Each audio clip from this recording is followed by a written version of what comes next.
बिस्मिल्लाहिर्रहमानिर्रहीम। Infertility YouTube channel से आपकी खिदमत में हाज़िर हूँ। आज का जो हमारा टॉपिक है वो नेट्रम कार्ब है। नेट्रम कार्ब होम्योपैथिक की वो दवाई है जो बांझपन के हवाले से बहुत ज़्यादा मशहूर है। ख़वातीन के बांझपन की ये एक बहुत बड़ी दवाई है। अगर हम ख़वातीन के बांझपन के हवाले से दो तीन बड़ी अद्वियात का जिक्र करें तो उसमें एक दवाई नेट्रम कार्ब भी है। नेट्रम कार्ब की इलामात ये होती हैं कि जब भी कोई शादीशुदा जोड़ा इंटरकोर्स करता है तो मर्द का जो सीमन होता है वो ख़वातीन की वजाइना से डिस्चार्ज हो जाता है, बाहर निकल आता है, और उसकी वजह से यानी जो सीमन होता है, मादा तौलीद होता है, वो रिटेन नहीं करता, जिसकी वजह से कंसीव होने का जो अमल होता है वो रह जाता है और ख़ातून बांझपन की सूरत में बांझपन का शिकार होती है।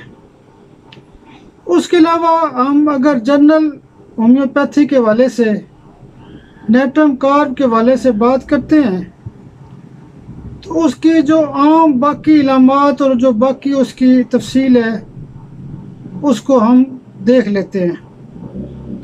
किसी भी मेडिसिन को समझने के लिए ज़रूरी होता है कि उसका जो ओरिजिन होता है, उसका जो सोर्स होता है, उसको समझा जाए। अब हम यहाँ पर नेट्रम कार्ब का जो सोर्स है, नेट्रम कार्ब का जो ओरिजिन है, उसके ऊपर बात करते हैं। ये दवाई बुनियादी तौर पे एक केमिकल कंपाउंड है, साइंटिफिक लेवल की दवाई है। ये दवाई जो होती है आम मीठे सोडे से बनती है और इसको सोडियम कार्बोनेट कहते हैं। इसके ओरिजिन के बाद इसकी एक बहुत ख़ास नुक्ता इसका ये भी है कि ये वो दवाई है जिसको होम्योपैथिक के बानी हनीमन ने प्रूव किया था। इसके लिए इसकी अहमियत बहुत ज़्यादा है। किसी भी मेडिसिन को समझने के लिए उसके बारे में इतना भी ज़रूर मालूम होना चाहिए कि इस दवाई का म्याज़म क्या है। म्याज़म के हवाले से ये दवाई एंटीसोरिक दवाई है। एंटीसोरिक जो दवाइयाँ होती हैं उसमें छोटे मोटे मसाइल मौजूद होते हैं, लेकिन वो बाज़ औक़ात रिपोर्टों में भी नहीं आते। तो एंटीसोरिक दवाइयाँ देने से बड़े बड़े मसाइल हल हो जाते हैं। उसके बाद ओरिजिन और मियाज़मेटिक इसकी जो पोजीशन समझने के बाद जो तीसरा बड़ा नुक्ता होता है किसी भी दवाई को समझने का, वो होता है कि इसका मेडिसिन का एक्शन कहाँ पर होता है। नेट्रम कार्ब एक ऐसी दवाई है जिसका एक्शन सेलुलर लेवल पे मौजूद होता है, यानी कि इसका जो असर होता है सेल्स के अंदर मौजूद होता है। नेट्रम की पूरी फैमिली इतनी ज़्यादा मशहूर है कि ये जो दवाइयाँ ये सेल लेवल पे काम करती हैं। आपको अच्छी तरह मालूम है कि सेल्स का काम होता है एनर्जी पैदा करना। तो एनर्जी पैदा करने वाले के हवाले से नेट्रम कार्ब जो है ये भी सेल्स के अंदर ऑक्सीडेशन करती है, यानी उसका जो ऑक्सीजन का लेवल है उसको बेहतर करती है। उसके अलावा जो मेटाबॉलिज्म लेवल होता है उसको भी बेहतर करती है। ये बहुत आम दवाई है जिसका असर सेल्स लेवल पे मौजूद है। अगर हम पैथोलॉजी के हवाले से बात करें तो चूँकि पैथोलॉजी के अंदर ये होता है कि इस दवाई का जो असर होता है स्किन के ऊपर होता है, और स्किन के थ्रू जो है ना बॉडी के अंदर जो तमाम म्यूकस मेम्ब्रेन्स होती हैं वो मुतासर होती हैं, खुश्क होती हैं, और उसके अंदर कोई ना कोई पैथोलॉजी डेवलप हो जाती है और मसाइल शुरू हो जाते हैं। उसके बाद हम ये देखते हैं कि इस दवाई का असर किस एरिए में होता है, यानी हम ये कह सकते हैं कि वेयर इट एक्ट्स, इसका अमल कहाँ पर होता है। नेट्रम कार्ब का जो मेन असर होता है वो स्किन के ऊपर होता है। स्किन के ऊपर जो एपिथेलियल सेल्स होते हैं, लेयर होती है, और उसके साथ जो कनेक्टिव टिश्यूज़ होते हैं उसके ऊपर इसका असर होता है। उसके साथ साथ ये म्यूकस मेम्ब्रेन्स के ऊपर काम करती है। यहाँ पे म्यूकस मेम्ब्रेन्स को भी डिस्कस करना बहुत ज़रूरी है। म्यूकस मेम्ब्रेन से ये मुराद है कि जैसे मुंह है, नाक है, कान है, आँखें हैं, मैदा है, लंग्स हैं, यूट्रस है, विजाइना है, प्रोस्टेट है, उसके अलावा एनस है। यानी म्यूकस मेम्ब्रेन जो माउथ से लेके एनस तक जो तमाम म्यूकस मेम्ब्रेन्स होती हैं, इवन दन के यूट्रस के ऊपर भी इसका असर है। तो जब हम म्यूकस मेम्ब्रेन्स के हवाले से इसके मसाइल को देखेंगे तो बहुत आसानी से हम इसका इस्तेमाल कर सकते हैं। अब इसकी मेडिसन, हर मेडिसन जो है वो मुख्तलिफ काज़ज़ के ऊपर भी इस्तेमाल होती है। अगर हम काज़ज़ को ही देख लेते हैं तो इसकी एक बहुत बड़ी काज होती है कि सन स्ट्रोक के जो इफ़ेक्ट्स होते हैं, chronic side effects of sunstroke, यानी किसी भी बंदे को जो गर्मी लग जाती है, सन स्ट्रोक होता है, तो सन स्ट्रोक की वजह से उसका असर उसकी स्किन के ऊपर होता है और उसकी वजह से जो अंदर बीमारियां पैदा होती हैं। मिसाल के तौर पे उसको सर दर्द बहुत ज़्यादा हो सकता है, मरीज़ को शदीद किस्म का सर दर्द होता है, मरीज़ डिप्रेशन का शिकार होता है, गम का शिकार होता है, परेशान रहता है। मरीज़ की कॉन्स्टिट्यूशन ये होती है कि वो बाहर जाना पसंद नहीं करता, खुली हवा में जाना पसंद नहीं करता। वो ज़हनी तौर पे इतना ज़्यादा कमज़ोर हो जाता है कि वो जिस्मानी या ज़हनी कोई भी एक्सरसाइज करने से कतराता है। जो स्टूडेंट होते हैं वो ज़्यादा पढ़ते रहते हैं, थक जाते हैं, उनका जहन काम नहीं करता। जो कारोबारी लोग होते हैं, बिजनेसमैन होते हैं, वो अपने काम काज की वजह से थक जाते हैं, जहनी तौर पे डिस्टर्ब हो जाते हैं। या वो लोग जो अकाउंट्स का काम करते हैं, जमा तफरीक का काम करते हैं, उनके दिमाग कमज़ोर हो जाते हैं और वो भी जिस्मानी या ज़हनी तौर पे किसी काम करने के काबिल नहीं होते, उनका दिल नहीं करता। अगर ज़हनी तौर पे हम इसकी इलामात को मज़ीद देखें तो ये मरीज़ बहुत ज़्यादा सेंसिटिव होता है, शोर से सेंसिटिव होता है। छोटे मोटा जो घर के अंदर शोर होता है, दरवाज़ा खुलता है तो वो डिस्टर्ब होता है, दरवाजे के खुलने या बंद होने से वो डिस्टर्ब होता है, मोबाइल की ट्यून से डिस्टर्ब होता है, कागज़ की जो छोटी मोटी खड़खड़ाहट होती है उससे भी तंग होता है। ज़हनी तौर पे नेटवर्म कार का मरीज़ इतना ज़्यादा परेशान होता है, शोर शराबे से इतना ज़्यादा परेशान होता है कि वो म्यूज़िक या टीवी की जो बड़ी आवाज़ होती है, म्यूज़िक की वजह से वो इतना ज़्यादा परेशान हो जाता है कि वो खुदकुशी करने पर उतर आता है। तो इसका जहन जो है बड़ा सेंसिटिव होता है। उसके अलावा बारिश से पहले जो गरज चमक होती है, तूफ़ान आता है, उससे बहुत ज़्यादा सेंसिटिव होता है। तो स्टॉर्म के हवाले से बारिश से पहले जो तूफ़ान, जो गरज चमक होती है, उस हवाले से नेट्रम कार के साथ साथ एक और दवाई होती है फास्फोरस, वो भी बहुत अच्छा काम करती है। तो अब हम अगर मज़ीद इसकी बाकी अलामात को देखें तो इसका जो नाक होता है वो बंद हो जाता है, नज़ला ज़ुकाम हो जाता है, छींकें आती हैं। नाक बंद होने में बड़े लोगों में अमोनियम कार्ब का दर्जा बहुत ज़्यादा है, और जो छोटे बच्चे होते हैं उनको अगर संबुकस की एक आध खुराक दे दी जाए तो उनको बड़ा फ़ायदा हो सकता है। कानों से भी डिस्चार्ज होता है, कानों में दर्द होता है, कानों में मुख्तलिफ आवाज़ें आती हैं, सेंसिटिव होता है, और उसका जो चेहरा होता है वो बिल्कुल पीला होता है, आँखों के अंदर नीले रंग की लकीरें होती हैं।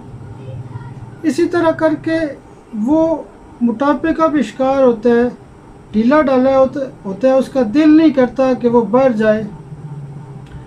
अगर हम म्यूकस मेम्ब्रेन के हवाले से मज़ीद देखें तो मुंह के अंदर उसका मुंह पक जाता है, मुंह के अंदर खुश्की पैदा हो जाती है, اور نیٹرم کارب کی ایک اور بہت بڑی علامت یہ ہے کہ نیٹرم کارب کا جو مریض ہوتا ہے اس کا جو دانت درد ہوتا ہے، دانت درد میٹھا کھانے سے بہت زیادہ ہوتا ہے، چونکہ نیٹرم کارب کا مریض اسٹارچی فوڈ لے رہا ہوتا ہے، کھٹاس والی چیزیں کھاتا ہے، ایسڈ والی چیزیں کھاتا ہے، سبزیاں وغیرہ زیادہ پسند کرتا ہے، تو اسی طرح کر کے وہ جب سٹارچ والی چیزیں کھاتا ہے تو اس کو دانت کا درد بہت زیادہ ہوتا ہے، اس کے گلے کے اندر ریشہ پیدا ہوتا ہے، کھانسی ہوتی ہے، لنگز کا پرابلم ہوتا ہے، سانس کی تکلیف ہوتی ہے، معدے کا بہت بڑا مریض ہوتا ہے، معدے میں تیزابیت اور گیس پیدا ہوتی ہے، معدے کی وجہ سے جوڑوں میں درد ہوتا ہے۔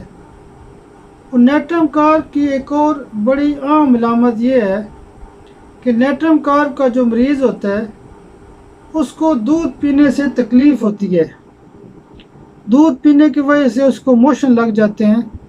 اس علامت کو عام طور پر اگنور کیا جاتا ہے، اس کو زیادہ کنسیڈر نہیں کیا جاتا، لیکن قابل غور بات یہ ہے کہ جو چھوٹے بچے ہوتے ہیں، ہمارے پاس اکثر کیس آتے ہیں بچوں کے، گھر والے کہتے ہیں کہ بچہ جب دودھ پیتا ہے تو اس کو لوز موشن ہو جاتے ہیں، تو ایسی کیفیات میں بچوں کو اگر 30 پاور میں نیٹرم کارب 30 میں صبح دوپہر شام 5 قطرے ہم دیتے ہیں تو بہت یقینی فائدہ ہو سکتا ہے۔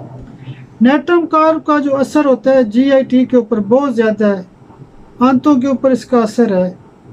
اس کے علاوہ خواتین کے اندر جو گائنی کے مسائل ہوتے ہیں اس لحاظ سے بھی، یعنی کہ مینسز ڈسٹرب ہوتے ہیں، مینسٹرل ڈس آرڈر ہوتا ہے، مینسز یا تو دیر سے آتے ہیں یا جلدی آتے ہیں۔ اس کے علاوہ بیئرنگ ڈاؤن سنسیشن کے والے سے اکثر خواتین آتی ہیں، وہ کہتی ہیں کہ ڈاکٹر صاحب مجھے بہت زیادہ بوجھ پڑتا ہے، ایسے محسوس ہوتا ہے کہ جیسے سب کچھ نیچے نکل جائے گا۔ تو بیئرنگ ڈاؤن سنسیشن کے والے سے ایک دوائی ہوتی ہے سیپیا، اس کا درجہ بہت زیادہ ہے، میوریکس کا درجہ بہت زیادہ ہے، لیلیم ٹگ کا درجہ بہت زیادہ ہے۔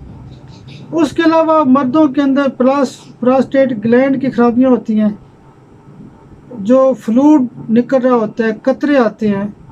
تو اسی طرح کر کے مزید اگر ہم دیکھتے ہیں وجائنا کے ڈسچارج کے والے سے، میں نے پہلے بتا دیا کہ یہ بانجھ پن کی ایک بڑی دوائی ہے، چونکہ سیمن ڈسچارج باہر آ جاتا ہے، نکل جاتا ہے، جس کی وجہ سے بانجھ پن کے مسائل بڑھتے رہتے ہیں۔ اسی طرح اگر ہم اس کو مزید تھوڑا سا ایکسپلین کریں کہ اس کی تکلیفات کب زیادہ ہوتی ہیں، اس کی تکلیف ایک تو کھانے کے بعد اگلے 2 گھنٹے تک مریض بہت زیادہ ڈسٹرب ہوتا ہے، بالخصوص یہ ہوتا ہے کہ خالی پیٹ بھی اس کی تکلیفات بڑھ جاتی ہیں۔ صبح 5 سے لے کے 10 بجے تک جو مریض ہوتا ہے وہ کافی مشکل میں ہوتا ہے، تکلیف میں ہوتا ہے، اس کی طبیعت خراب ہوتی ہے۔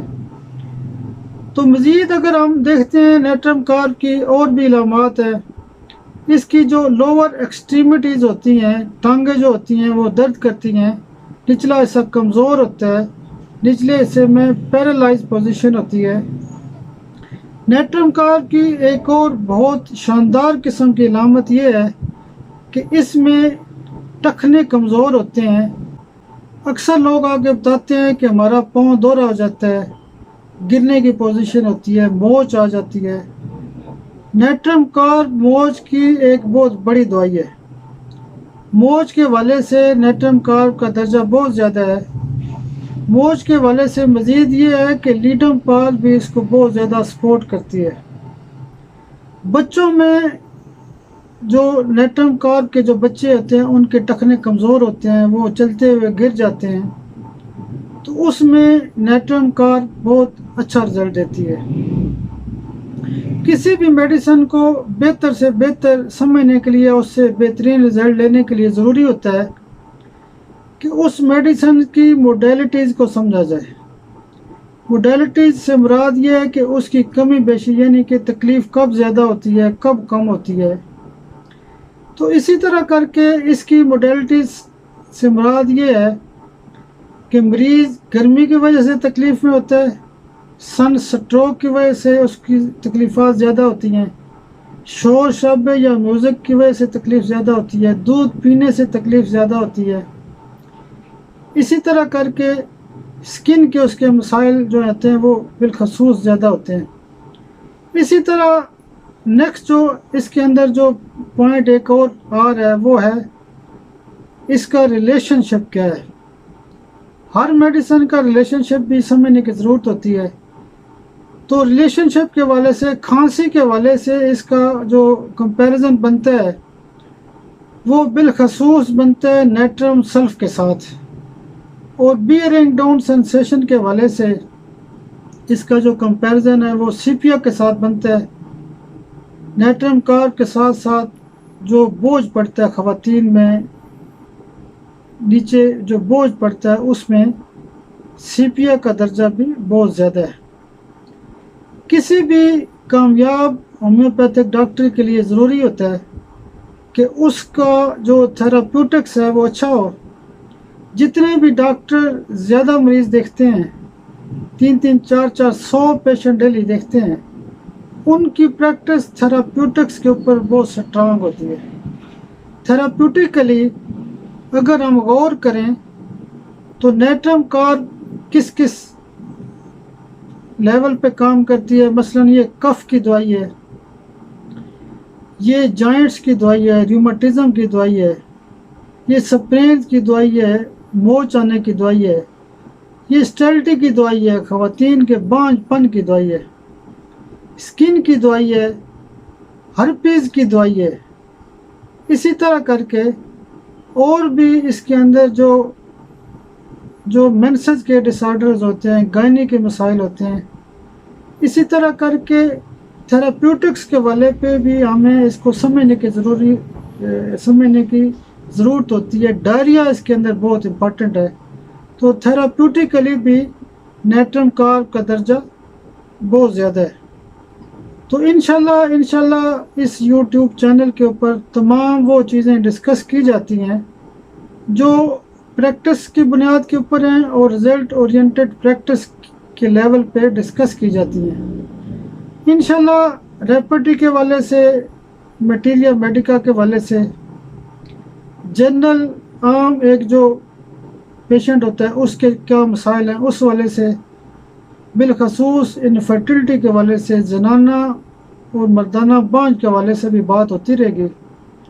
انشاءاللہ ہم فوکس کریں گے کہ اناٹمی کیا ہوتی ہے، فزیالوجی کیا ہوتی ہے، پیتھالوجی کیا ہوتی ہے۔ انشاءاللہ تمام مسائل کے اوپر بات ہوتی رہے گی۔ میری جو کوشش ہے، یہ ویڈیو اگر آپ کو پسند آتی ہے تو اس کو لائک ضرور کریں، شیئر ضرور کریں اور چینل کو سبسکرائب ضرور کریں۔ انشاءاللہ ہومیوپیتھک ٹریٹمنٹ اور انسانی صحت کے حوالے سے بات ہوتی رہے گی۔ بہت شکریہ، بہت شکریہ۔ اللہ حافظ۔